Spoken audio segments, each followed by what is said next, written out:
I would like to show another game from this book that is kind of interesting because it starts with h4. Obviously, the problem is that they say, nobody plays this opening in the real tournaments, obviously, because probably it cannot really win. However, lately in chess, in Blitz, yes, they do play strange openings like this one. In this game, Basman was white, Aldain Robin was black. This was played in the Richmond Rapid in 2004. Basman starts with h4. Probably the most unexpected move to start a game. In spite of that, it has a certain name in Hungary as the Kadas opening, and in the Netherlands as a regular choice of a former Leiden champion Arthur Schuring. Let's see what they play. e5. This is strange because generally you would play d5 since you prevent that rook h3, right? And g3. Gabor Kadas used to combine his fourth move with all kinds of gambit ideas, such as d4, e takes d4, knight f3, c5, c4. Yeah, that's kind of interesting. But however, once black has a strong center, it can be a problem to beat him, right? Or beat her. Let's go back since we were at the fourth move. So after h4, e5, g3, d5. Once again we see that black sees the center. Bishop g2, knight f6. Here they give an entire game as example by this Schuring, the Leiden champion, against Tolenar in 1975. I don't know, 1975 seems kind of a long time ago. However, let's see this game so we have an idea of how this Schuring played in that time. Knight c6, c4. Obviously at a certain point you need to attack the center, right? d4, d3, bishop b4, and now honestly it's a kind of common opening. Okay, there is this strange thing here, but is a kind of English, right? Or Reti.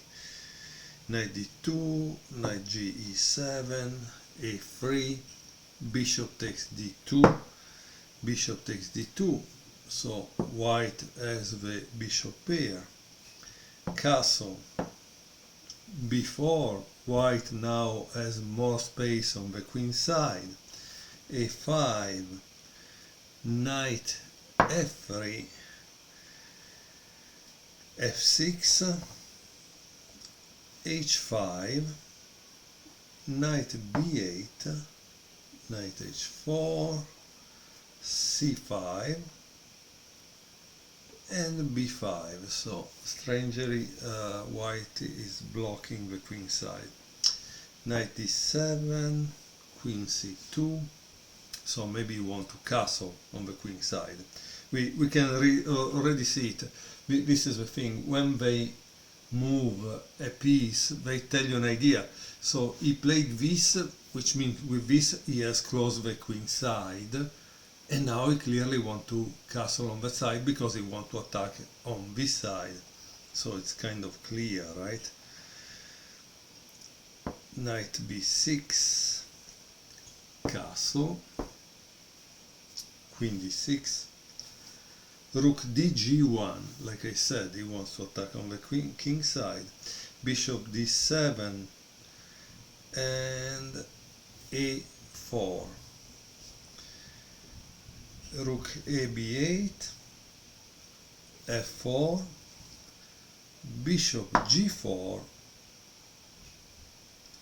bishop f3, bishop takes f3, knight takes f3, knight d7,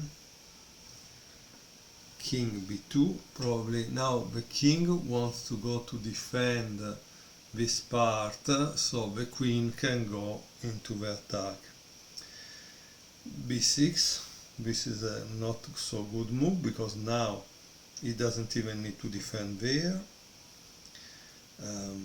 g4, rook b e8, queen c1, queen e6, rook h2,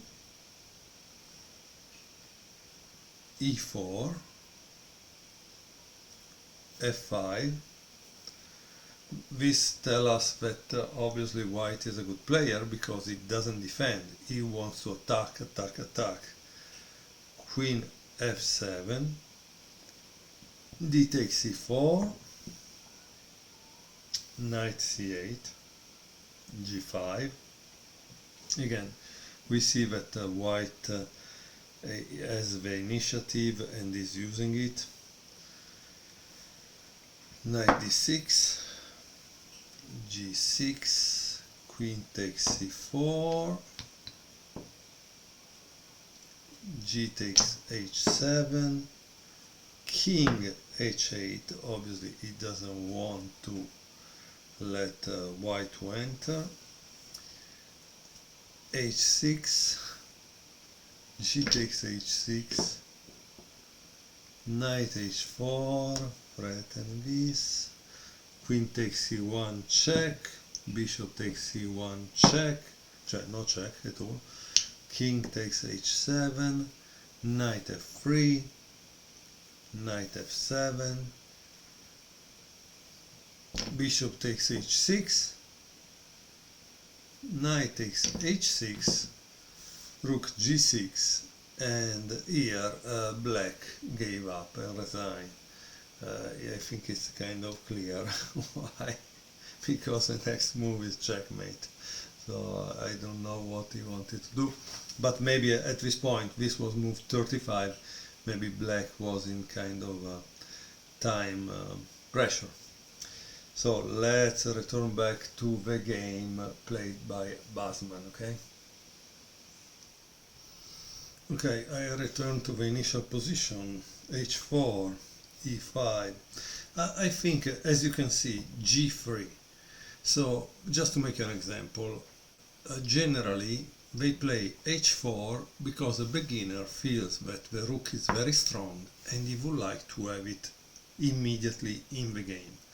However, when we learn a little more about chess, we know that you need to have all the other pieces in the game and also the rook to create some pressure. Here we see that Basman didn't play h4 for developing a rook. He just did it to avoid theory, to make the opponent think from move 1. That's what he did here. Okay. And then, of course, Basman is an international master, so he knows that the center, he knows how to fight for the center, how to attack it, and so that's it, no? It's because now the game is out of theory, for which black prepared many hours, and so Basman can actually win the game very easily, okay? So we saw knight f3, that is the new move in compared to before, bishop d6, and again, as you can see, this is black not putting to test immediately white, because what do you do after this? This, boom, and I get the center. This is really the center. So clearly, yes, maybe black is overextending, but black is also gaining space, and then black is not black anymore. At this point, black is white, because he has gained enough tempi to be the player that control the center and develop force. So clearly this move is passive, is what we call passive. Notice that immediately white goes to control this, okay?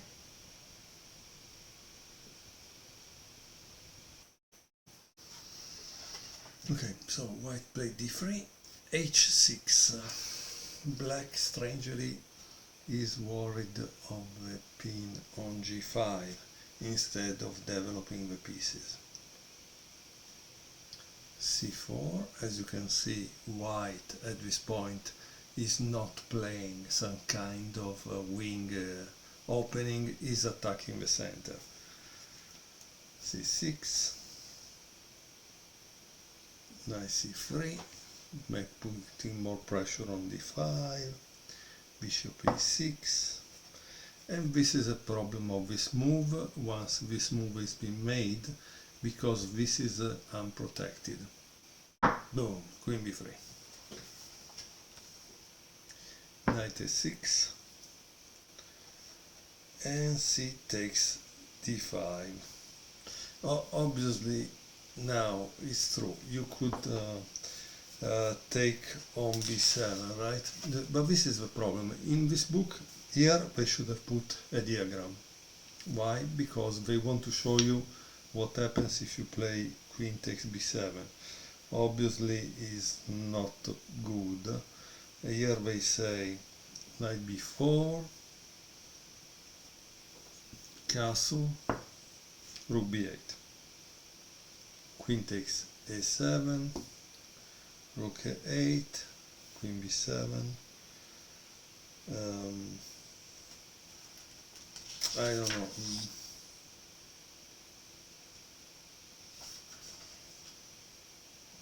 It says here black may try 12 rook a6, c5,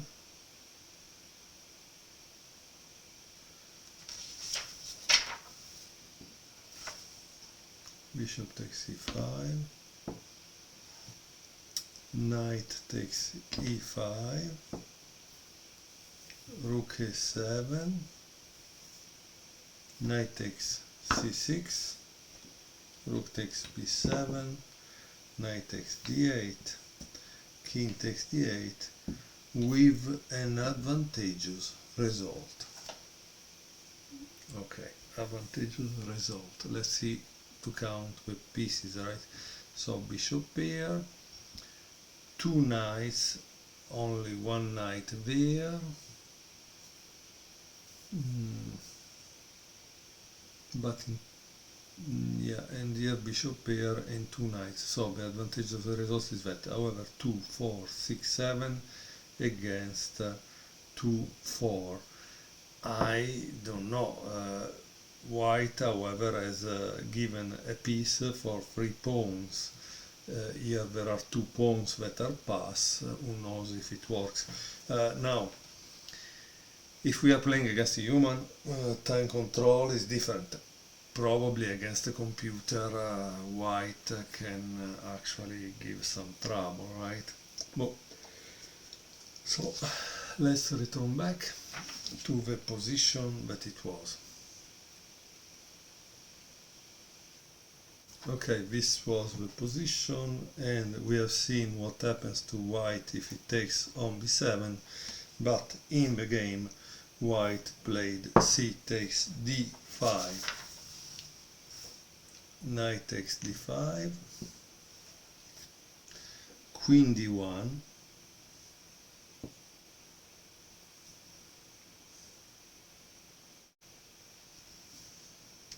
f5, h5. When they play this kind of move, you can see, and this is a way that we learn about chess, because we see this typical pawn structure. Here the idea is this, and it's really a pain to have this thing controlling so many squares inside the enemy territory. Knight f6, d4, e4, knight h4. Here they put a diagram, we don't know why they put a diagram here, because they didn't put any kind of variation. Queen c7. So generally you would put a diagram and say that queen c7 is probably not the best, but you had to play this or that. Instead here there is a diagram, but we don't know why. Knight g6, rook g8, bishop f4, bishop takes f4, knight takes f4, bishop f7, trying to neutralize this problem, bishop h3, queen d7, queen a4, and knight takes h5. Here it says that it would have been more solid to play knight c7 and knight cd5, okay? So there was this maneuver instead of knight takes h5, to which white played knight takes h5, bishop takes h5, but now there is the typical problem of this pawn that is pinned, so it's not protecting this pawn. Queen e7 is not a good move, it seems. Let's see why. Bishop takes f5, g6, and now there is another good move by white, and you should pause the video and try to find this good move. What do you think white played? White played rook takes h5, boom, crazy but true. G takes h5, castle, so the enemy king is not in the center anymore, and so this is a little misplaced. Rook g5. Now black has this tricky defense posing some problems. And finally white plays a dubious move, that is pawn d5. This is a kind of attack. It would have been better probably queen a3. And so white can keep the advantage, okay? Rook takes f5, d takes c6, rook c5, check, knight takes c5, rook takes, queen takes c5, check again, king b1, queen takes c6, and queen d4. Rook c8, a3, this is a dubious move.